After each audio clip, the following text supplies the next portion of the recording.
Всегда первые там, где людям нужна помощь. В завалах разрушенных строений, в дыму и огне, у искореженных транспортных средств, на затопленных территориях и в эпицентре стихийных бедствий. Сегодня по всей стране свой профессиональный праздник отмечают представители опаснейшей и в то же время благородной профессии – спасатели. В Главном управлении МЧС по Ингушетии собрались те, кто, рискуя собственной жизнью, спас сотню, а то и тысячи других. В начале мероприятия виновники торжества прослушали поздравления от министра МЧС по России Евгения Зиничева.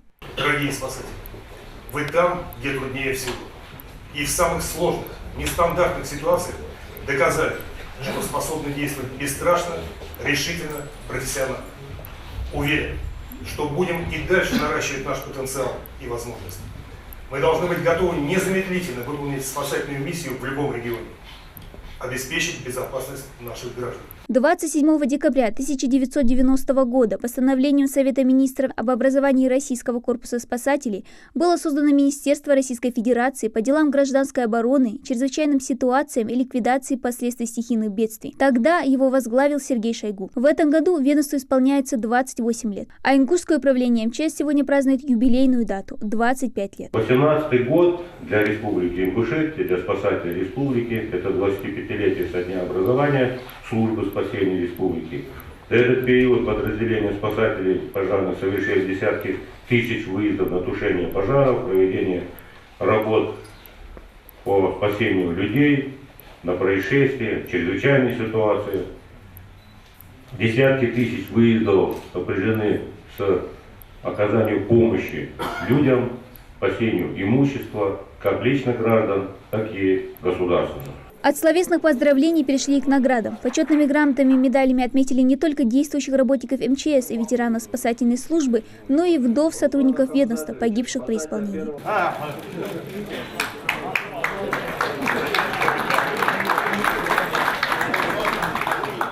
Среди тех, кто получил награду, и Савырбек Даурбеков. В ведомстве он работает около 20 лет. До этого начинал службу в Министерстве обороны. За все это время он принял участие во множестве спасательных операций. Самое, наверное, тяжелое, скажем так, это, конечно, в которой я участвовал, это было после взрыва газа в здании судебных приставов. Там находились люди под завалами, и каждая минута была дорога, поэтому спасатели, пожарные, те, кто участвовал, надежда, спасем, и когда неудача постигает, конечно, это тяжело было. Забыть о пройденном пути не дает и китель с наградами, в основном все ведомственные, кроме одной. Каждая награда, она, как бы сказать правильно, это частица того труда, который ты вложил.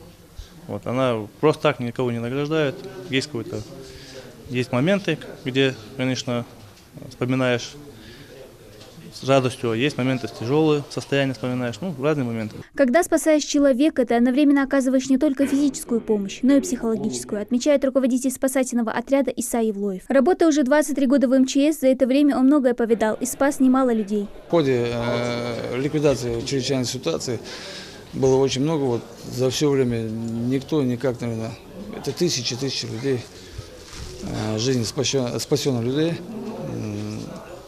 поэтому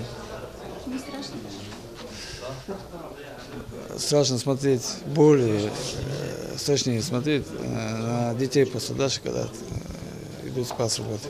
Спасатели – это не просто профессия, а призвание. Однако для всех сидящих в этом зале спасение человеческой жизни не из ряда вон выходящий случай, а обычные будни. Потому и отдыхать некогда. После поздравления они вновь приступят к своей работе, которую будут выполнять и в новогодние праздники. Их служба, как в песне, на первый взгляд как будто не видна.